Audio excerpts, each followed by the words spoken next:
ഏവർക്കും ലേൺസിയോയുടെ മറ്റൊരു ക്ലാസ്സിലേക്ക് സ്വാഗതം. കേരളത്തിലെ കലാപങ്ങളുടെ മൂന്നാം ഭാഗമാണ് നമ്മൾ നോക്കുന്നത്. അതിൽ നമ്മൾ ഇന്ന് നോക്കുന്നത് രണ്ടാം പഴശ്ശി കലാപത്തെക്കുറിച്ചാണ്. ഒന്നാം പഴശ്ശി കലാപത്തെക്കുറിച്ച് നമ്മൾ കഴിഞ്ഞ ക്ലാസ്സിൽ പഠിച്ചതാണ്. എന്നായിരുന്നു ഒന്നാം പഴശ്ശി വിപ്ലവം? നമ്മൾ പഠിച്ചതാണ് 1793 മുതൽ 1797 വരെയാണ്. അപ്പോൾ ഒന്നാം പഴശ്ശി വിപ്ലവം ഒരു ഒത്തുതീർപ്പിൽ അവസാനിച്ചെങ്കിലും ബ്രിട്ടീഷുകാരുടെ മനസ്സിൽ പഴശ്ശിരാജാവിനോടുള്ള പക മാറിയിരുന്നില്ല. 1799 നാലാം മൈസൂർ യുദ്ധത്തിൽ ടിപ്പു സുൽത്താൻ പരാജയപ്പെട്ടതോടെ ശ്രീരംഗപട്ടണം ഉടമ്പടി പ്രകാരം വയനാട് ബ്രിട്ടീഷ് ഈസ്റ്റ് ഇന്ത്യ കമ്പനിയുടെ കൈവശമായി. രണ്ടാം പഴശ്ശി വിപ്ലവത്തിൻ്റെ പ്രധാന കാരണം ചോദിച്ചാൽ വയനാട് പിടിച്ചെടുക്കാനുള്ള ബ്രിട്ടീഷുകാരുടെ ശ്രമമാണ്. 1800 പഴശ്ശിരാജ വീണ്ടും സമരമുഖത്തേക്ക് ഇറങ്ങുന്നത്. വയനാട് എൻ്റെ കോട്ടയം രാജ്യത്തിൻ്റെ അവിഭാജ്യ ഘടകമാണ്, അത് ബ്രിട്ടീഷുകാർക്ക് വിട്ടുകൊടുക്കില്ല എന്ന് പഴശ്ശി ഉറക്കെ പ്രഖ്യാപിച്ചു. പഴശ്ശിരാജാവിൻ്റെ പ്രധാന താവളം വയനാടൻ കാടുകളായിരുന്നു. വിശാലമായ കോട്ടയത്തെയും വയനാട്ടിലെയും കുന്നിൻ പ്രദേശങ്ങളെ തൻ്റെ യുദ്ധക്കളമാക്കി അദ്ദേഹം. ഗറില്ല യുദ്ധമുറ അഥവാ ഒളിപ്പോരായിരുന്നു പഴശ്ശിയുടെ പ്രധാന ആയുധം. ബ്രിട്ടീഷ് സൈന്യത്തിന് പരിചിതമല്ലാത്ത വനമേഖലകളിൽ പതിയിരുന്ന് ആക്രമണം നടത്തി അവർ പിന്മാറും. പഴശ്ശിക്ക് കരുത്തായി നിന്നത് അദ്ദേഹത്തിൻ്റെ വിശ്വസ്തരായ നായർ പടയാളികളും കാടിനെ അറിയുന്ന കുറിച്യർ, കുറുമ്പർ തുടങ്ങിയ ആദിവാസി വിഭാഗങ്ങളുമായിരുന്നു. കൈതേരി അമ്പുനായർ പഴശ്ശിരാജാവിൻ്റെ സർവ സൈന്യാധിപൻ. അപ്പം പഴശ്ശിയുടെ സൈന്യാധിപനായിരുന്നു കൈതേരി അമ്പുനായരായിരുന്നു. കണ്ണവത്ത് ശങ്കരൻ നമ്പ്യാർ പഴശ്ശിരാജാവിൻ്റെ പ്രധാനമന്ത്രിയായിരുന്നു. ആര്? കണ്ണവത്ത് ശങ്കരൻ നമ്പ്യാർ. തലക്കൽ ചന്തു വയനാട്ടിലെ കുറിച്യർ നേതാവാണ്. ആര്? തലക്കൽ ചന്തു. പിന്നെ ആരൊക്കെ ഉണ്ടായിരുന്നു? എടച്ചേന കുങ്കനും ചെമ്പൻ പോക്കറുമായിരുന്നു. അപ്പം പഴശ്ശിക്ക് കരുത്തായി നിന്നത് അദ്ദേഹത്തിൻ്റെ വിശ്വസ്തരായ നായർ പടയാളികളും കാടിനെ അറിയുന്ന കുറിച്യർ, കുറുമ്പർ തുടങ്ങിയ ആദിവാസി വിഭാഗങ്ങളുമായിരുന്നു. കൈതേരി അമ്പുനായർ പഴശ്ശിരാജാവിൻ്റെ സർവ സൈന്യാധിപനാണ്. കണ്ണവത്ത് ശങ്കരൻ നമ്പ്യാർ പഴശ്ശിരാജാവിൻ്റെ പ്രധാനമന്ത്രിയാണ്. അതുപോലെ തന്നെ തലക്കൽ ചന്തു വയനാട്ടിലെ കുറിച്യർ നേതാവാണ്. എടച്ചേന കുങ്കൻ, പിന്നെ ആരുണ്ടായിരുന്നു? ചെമ്പൻ പോക്കർ എന്നിവരായിരുന്നു പഴശ്ശിരാജയുടെ വിശ്വസ്തർ. ബ്രിട്ടീഷുകാർക്ക് പഴശ്ശി വലിയ തലവേദനയായി. ഒരു സാധാരണ രാജാവായിരുന്നില്ല പഴശ്ശി. ജനങ്ങൾ ഒന്നടങ്കം അദ്ദേഹത്തെ പിന്തുണച്ചിരുന്നു. പഴശ്ശിയെ അടിച്ചമർത്താനായി ബ്രിട്ടീഷുകാർ നിയോഗിച്ചത് ആർതർ വെല്ലസ്ലി ആയിരുന്നു. പിന്നീട് നെപ്പോളിയനെ വാട്ടർലൂവിൽ തോൽപ്പിച്ചതും ഈ വെല്ലസ്ലി ആയിരുന്നു. പഴശ്ശി സൈന്യത്തെ ഒളിയിടങ്ങളിൽ നിന്ന് പിടികൂടാനായി വെല്ലസ്ലി രൂപീകരിച്ച 1200 പോലീസുകാർ അടങ്ങിയ പ്രത്യേക സേനയായിരുന്നു കോൽക്കർ. ഇവരെ ഉപയോഗിച്ച് വയനാട്ടിൽ റോഡുകളും സൈനിക താവളങ്ങളും നിർമ്മിച്ച് ബ്രിട്ടീഷ് സൈന്യം തങ്ങളുടെ പിടിമുറുക്കാൻ ശ്രമിച്ചു. 1802 തലക്കൽ ചന്തുവും ഇടച്ചേന കുങ്കനും ചേർന്ന് പനമരം കോട്ട ആക്രമിച്ചു. അവിടെയുണ്ടായിരുന്ന 70ഓളം ബ്രിട്ടീഷ് സൈനികരെ അവർ ഒറ്റയടിക്ക് തോൽപ്പിച്ചു. അതൊരു വലിയ വിജയമായിരുന്നു. 1803 ബ്രിട്ടീഷുകാരുടെ ഏറ്റവും വലിയ കറുവാത്തോട്ടം പഴശ്ശി സൈന്യം നശിപ്പിച്ചു കളഞ്ഞു. ഇത് കണ്ട് ബ്രിട്ടീഷുകാർ പേടിച്ചു. അവർ പഴശ്ശിരാജാവിനെ പിടിച്ചു കൊടുക്കുന്നവർക്ക് 3000 രൂപ സമ്മാനം പ്രഖ്യാപിച്ചു. ഈ സമയം തോമസ് ഹാർവേ ബാബർ എന്ന കടുപ്പക്കാരനായ ഒരു വെള്ളക്കാരൻ പഴശ്ശിയെ പിടിക്കാൻ തലശ്ശേരിയിലെത്തി. ബാബറിൻ്റെ സൈന്യം പഴശ്ശിയുടെ കൂട്ടുകാരെ ഓരോരുത്തരെയായി പിടികൂടാൻ തുടങ്ങി. 1805 സെപ്റ്റംബറിൽ ധീരനായ കുറിച്യർ നേതാവ് തലക്കൽ ചന്തു ബ്രിട്ടീഷുകാരുടെ പിടിയിലായി. അവർ അദ്ദേഹത്തെ തൂക്കിലേറ്റി. ഇത് പഴശ്ശിക്ക് വലിയ സങ്കടമുണ്ടാക്കി. തൻ്റെ സൈന്യത്തിൻ്റെ ശക്തി കുറഞ്ഞു വരുന്നെന്ന് പഴശ്ശിക്ക് മനസ്സിലായി. ഒടുവിൽ 1805 നവംബർ 30 വയനാട്ടിലെ മാവിലാംതോട് എന്ന സ്ഥലത്ത് വെച്ച് പഴശ്ശിരാജാവും ബാബറിൻ്റെ സൈന്യവും നേർക്കുനേർ ഏറ്റുമുട്ടി. യുദ്ധത്തിൽ പരാജയം ഉറപ്പായപ്പോൾ ശത്രുക്കളുടെ പിടിയിൽ അകപ്പെടാതെ ചതിയന്മാരെ അടുത്തു വരരുത്, എന്നെ തൊട്ട് അശുദ്ധമാക്കരുത് എന്ന് പറഞ്ഞ് നമ്മുടെ ധീരനായ പഴശ്ശിരാജാവ് വീരമൃത്യു വരിച്ചു. സത്യസന്ധമായി പോരാടിയ ഒരു വീരനെ ബഹുമാനിച്ചുകൊണ്ട് ബ്രിട്ടീഷുകാർ അദ്ദേഹത്തിൻ്റെ മൃതദേഹം ഔദ്യോഗിക ബഹുമതികളോടെ മാനന്തവാടിയിൽ സംസ്കരിച്ചു. ഇനി നമുക്ക് ചോദ്യോത്തരങ്ങൾ നോക്കാം. രണ്ടാം പഴശ്ശി വിപ്ലവം കാലഘട്ടം എന്നു മുതൽ എന്ന് വരെയായിരുന്നു? 1800 മുതൽ 1805 വരെയായിരുന്നു. എന്നു മുതൽ എന്ന് വരെയായിരുന്നു? 1800 മുതൽ 1805 വരെയായിരുന്നു രണ്ടാം പഴശ്ശി വിപ്ലവം. നാലാം മൈസൂർ യുദ്ധത്തിൻ്റെ അനന്തരഫലമായിരുന്നു എന്ത്? രണ്ടാം പഴശ്ശി വിപ്ലവം. അപ്പം എന്തിൻ്റെ അനന്തരഫലമായിരുന്നു രണ്ടാം പഴശ്ശി വിപ്ലവം? നാലാം മൈസൂർ യുദ്ധത്തിൻ്റെ അനന്തരഫലമായിരുന്നു രണ്ടാം പഴശ്ശി വിപ്ലവം. രണ്ടാം പഴശ്ശി വിപ്ലവത്തിൻ്റെ പെട്ടെന്നുണ്ടായ കാരണം ചോദിച്ചാൽ 1799 ശ്രീരംഗപട്ടണത്തിൻ്റെ പതനത്തെ തുടർന്നുണ്ടായ ഉടമ്പടി അനുസരിച്ച് ടിപ്പു സുൽത്താൻ ഇംഗ്ലീഷുകാർക്ക് വിട്ടുകൊടുത്ത വയനാട് അവർ പിടിച്ചെടുക്കാൻ ശ്രമിച്ചത്. അപ്പം വയനാട് ബ്രിട്ടീഷുകാർ പിടിച്ചെടുക്കാൻ ശ്രമിച്ചതാണ് രണ്ടാം പഴശ്ശി വിപ്ലവത്തിൻ്റെ പെട്ടെന്നുണ്ടായ കാരണം. അപ്പം രണ്ടാം പഴശ്ശി വിപ്ലവം 1800 മുതൽ 1805 വരെയായിരുന്നു. നാലാം മൈസൂർ യുദ്ധത്തിൻ്റെ അനന്തരഫലമായിരുന്നു രണ്ടാം പഴശ്ശി വിപ്ലവം. രണ്ടാം പഴശ്ശി വിപ്ലവത്തിൻ്റെ പെട്ടെന്നുണ്ടായ കാരണം ചോദിച്ചാൽ 1799 ശ്രീരംഗപട്ടണത്തിൻ്റെ പതനത്തെ തുടർന്നുണ്ടായ ഉടമ്പടി അനുസരിച്ച് ടിപ്പു സുൽത്താൻ ഇംഗ്ലീഷുകാർക്ക് വിട്ടുകൊടുത്ത വയനാട് അവർ പിടിച്ചെടുക്കാൻ ശ്രമിച്ചതാണ്. പഴശ്ശി രാജാവ് വയനാട് സ്വന്തം ജില്ലയാണെന്ന് അവകാശപ്പെടുകയും വയനാട് പിടിച്ചെടുക്കാനുള്ള ബ്രിട്ടീഷുകാരുടെ നീക്കത്തെ എതിർക്കുകയും ചെയ്തു. പഴശ്ശി കലാപത്തെ നേരിടാനായി മലബാറിലെയും തെക്കൻ കാനറയിലെയും മൈസൂരിലെയും ബ്രിട്ടീഷ് പട്ടാളങ്ങളുടെ സർവ്വ സൈന്യാധിപനായി 1800 നിയമിതനായതാരാണ്? Sir Arthur വെല്ലസ്ലിയാണ്. അപ്പം പഴശ്ശി കലാപത്തെ നേരിടാനായി മലബാറിലെയും തെക്കൻ കാനറയിലെയും മൈസൂരിലെയും ബ്രിട്ടീഷ് പട്ടാളങ്ങളുടെ സർവ്വ സൈന്യാധിപനായി 1800 നിയമിതനായതാരാണ്? Sir Arthur വെല്ലസ്ലിയാണ്. രണ്ടാം പഴശ്ശി വിപ്ലവത്തിൽ പഴശ്ശി സൈന്യത്തെ നയിച്ചവർ ആരൊക്കെയായിരുന്നു? കണ്ണവത്ത് ശങ്കരൻ നമ്പ്യാർ, കൈതേരി അമ്പു നായർ, എടച്ചേന കുങ്കൻ, പള്ളൂർ ഏമൻ നായർ എന്നിവരാണ്. അപ്പം രണ്ടാം പഴശ്ശി വിപ്ലവത്തിൽ പഴശ്ശി സൈന്യത്തെ നയിച്ചത് ആരൊക്കെയായിരുന്നു? കണ്ണവത്ത് ശങ്കരൻ നമ്പ്യാർ, കൈതേരി അമ്പു നായർ, എടച്ചേന കുങ്കൻ, പള്ളൂർ ഏമൻ നായർ എന്നിവരാണ്. രണ്ടാം പഴശ്ശി വിപ്ലവത്തിൽ പഴശ്ശിരാജയെ സഹായിച്ച കുറിച്യരുടെ നേതാവാണ് ആര്? തലക്കൽ ചന്തു. ഇതൊക്കെ നമ്മൾ പഠിച്ചതാണ്.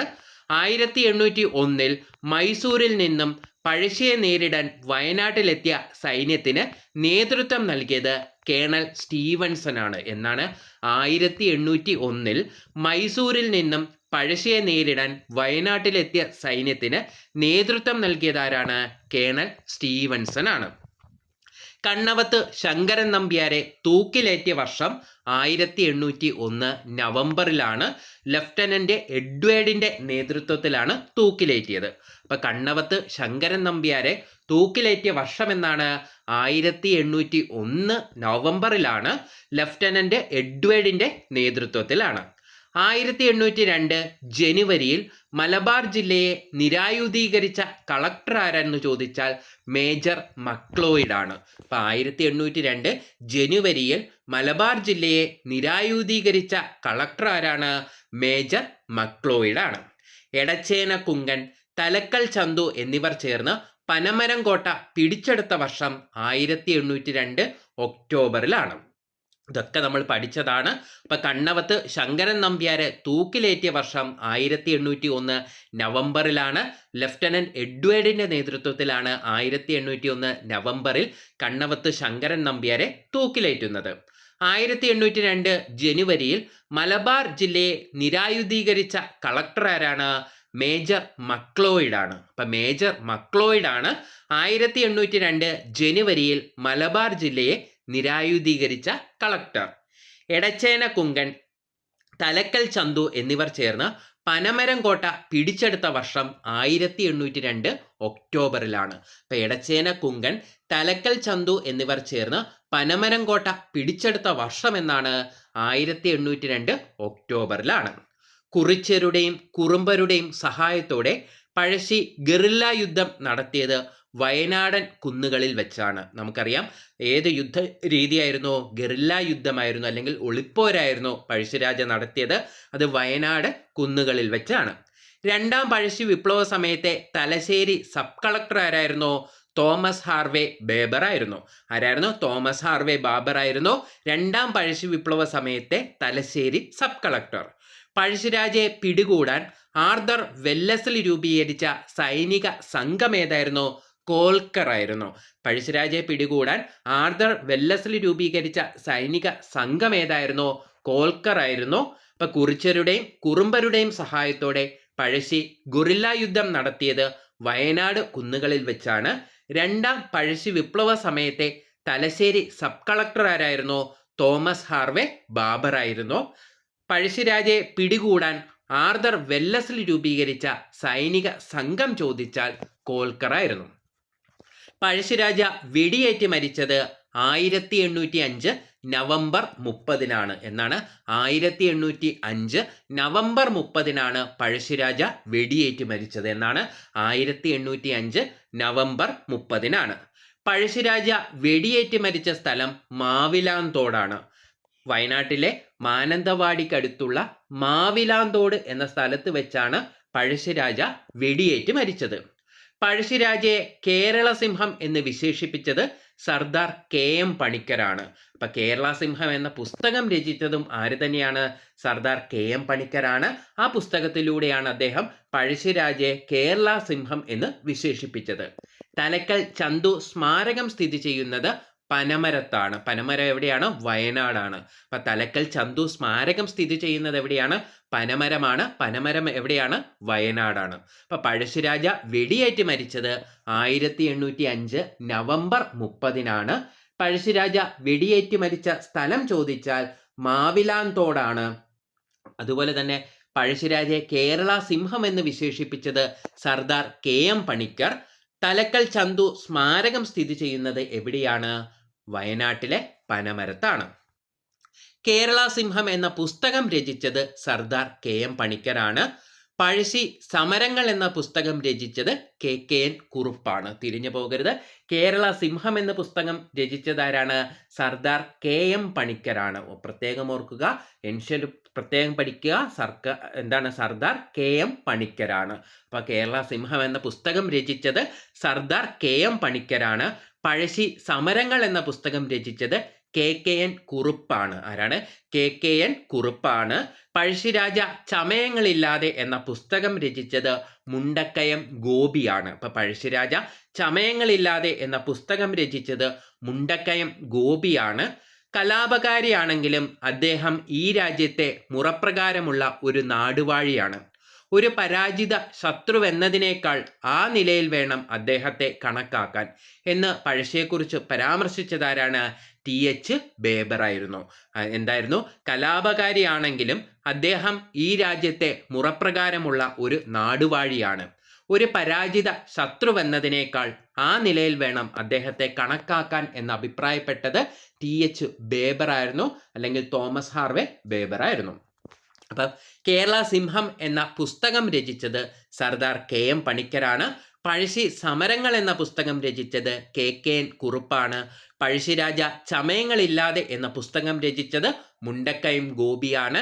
കലാപകാരിയാണെങ്കിലും അദ്ദേഹം ഈ രാജ്യത്തെ മുറപ്രകാരമുള്ള ഒരു നാടുവാഴിയാണ്. ഒരു പരാജിത ശത്രുവെന്നതിനേക്കാൾ ആ നിലയിൽ വേണം അദ്ദേഹത്തെ കണക്കാക്കാൻ എന്ന് അഭിപ്രായപ്പെട്ടത് TH ബാബർ, അല്ലെങ്കിൽ തോമസ് ഹാർവേ ബാബർ ആണ്. പഴശ്ശി സ്മാരകം സ്ഥിതി ചെയ്യുന്നത് വയനാട് ജില്ലയിലെ മാനന്തവാടിയിലാണ്. അപ്പോൾ പഴശ്ശി സ്മാരകം എവിടെയാണ്? വയനാട് ജില്ലയിലെ മാനന്തവാടിയിലാണ്. പഴശ്ശി മ്യൂസിയം ചോദിച്ചാൽ കോഴിക്കോട് ജില്ലയിലെ ഈസ്റ്റ് ഹില്ലാണ്. അപ്പോൾ പഴശ്ശി സ്മാരകം വയനാട് ജില്ലയിലെ മാനന്തവാടിയിലാണെങ്കിൽ പഴശ്ശി മ്യൂസിയം സ്ഥിതി ചെയ്യുന്നത് കോഴിക്കോട് ജില്ലയിലെ ഈസ്റ്റ് ഹില്ലിലാണ്. പഴശ്ശി ഡാം എവിടെയാണ്? കണ്ണൂർ ജില്ലയിലെ വളപട്ടണം പുഴയിലാണ്. അപ്പോൾ പഴശ്ശി ഡാം എവിടെയാണ്? കണ്ണൂർ ജില്ലയിലെ വളപട്ടണം പുഴയിലാണ്. പഴശ്ശി ഗുഹ എവിടെയാണെന്ന് ചോദിച്ചാൽ മലപ്പുറം ജില്ലയിലാണ്. പഴശ്ശി ഗുഹ സ്ഥിതി ചെയ്യുന്നത് എവിടെയാണ്? മലപ്പുറം ജില്ലയിലാണ്. പഴശ്ശി കോളേജ് എവിടെയാണ്? രണ്ടിടത്തുണ്ട്. എവിടേക്കാണ്? പുൽപ്പള്ളി വയനാട്ടിലെ പുൽപ്പള്ളിയിലുമുണ്ട്, അതുപോലെ തന്നെ കണ്ണൂരിലെ മട്ടന്നൂരിലുമുണ്ട്. അപ്പൊ പഴശ്ശി സ്മാരകം എവിടെയാണ്? വയനാട് ജില്ലയിലെ മാനന്തവാടിയിലാണ്. പഴശ്ശി മ്യൂസിയം എവിടെയാണെന്ന് ചോദിച്ചാൽ കോഴിക്കോട് ഈസ്റ്റ് ഹില്ലിലാണ്. പഴശ്ശി ഡാം എവിടെയാണ്? കണ്ണൂർ ജില്ലയിലെ വളപട്ടണം പുഴയിലാണ്. പഴശ്ശി ഗുഹ സ്ഥിതി ചെയ്യുന്നത് മലപ്പുറത്താണ്. പഴശ്ശി കോളേജ് വയനാട് ജില്ലയിലെ പുൽപ്പള്ളിയിലുമുണ്ട്, അതുപോലെ തന്നെ കണ്ണൂർ ജില്ലയിലെ മട്ടന്നൂരിലുമുണ്ട്. പഴശ്ശി കലാപ സമയത്ത് തകർക്കപ്പെട്ട ഏഷ്യയിലെ തന്നെ ആദ്യത്തെയും ഏറ്റവും വലുതുമായ കറുവാത്തോട്ടം എവിടെയാണെന്ന് ചോദിച്ചാൽ അഞ്ചരക്കണ്ടിയിലാണ്. പഴശ്ശി കലാപ സമയത്ത് തകർക്കപ്പെട്ട ഏഷ്യയിലെ തന്നെ ആദ്യത്തെയും ഏറ്റവും വലുതുമായ കറുവാത്തോട്ടം എവിടെയാണെന്ന് ചോദിച്ചാൽ അഞ്ചരക്കണ്ടിയിലാണ്. കേരളവർമ്മ പഴശ്ശിരാജ സിനിമ റിലീസ് ചെയ്ത വർഷം 2009 സംവിധാനം ഹരിഹരനാണ്. നിർമ്മാണം ഗോകുലം ഗോപാലനായിരുന്നു. തിരക്കഥ ആരായിരുന്നു? MD വാസുദേവൻ നായരായിരുന്നു. സംഗീതം ഇളയരാജയാണ്. ശബ്ദമിശ്രണം റസൂൽ പൂക്കുട്ടിയാണ്. പഴശ്ശിരാജയായി അഭിനയിച്ചത് മമ്മൂട്ടിയാണ്. ഈ കാര്യങ്ങളൊക്കെ നമുക്കറിയാം. അപ്പൊ പഴശ്ശി കലാപ സമയത്ത് തകർക്കപ്പെട്ട ഏഷ്യയിലെ തന്നെ ആദ്യത്തെയും ഏറ്റവും വലുതുമായ കറുവാത്തോട്ടം എവിടെയാണെന്ന് ചോദിച്ചാൽ അത് അഞ്ചരക്കണ്ടിയിലാണ്. കേരളവർമ്മ പഴശ്ശിരാജ സിനിമ റിലീസ് ചെയ്ത വർഷം 2009. സംവിധാനം ആരായിരുന്നു? ഹരിഹരനായിരുന്നു. നിർമ്മാണം ഗോകുലം ഗോപാലനായിരുന്നു. തിരക്കഥ MD വാസുദേവൻ നായർ. സംഗീതം നൽകിയത് ആരായിരുന്നു? ഇളയരാജയായിരുന്നു. ശബ്ദമിശ്രണം റസൂൽ പൂക്കുറ്റി. അതുപോലെ തന്നെ പഴശ്ശിരാജയായി അഭിനയിച്ചത് മമ്മൂട്ടിയുമായിരുന്നു.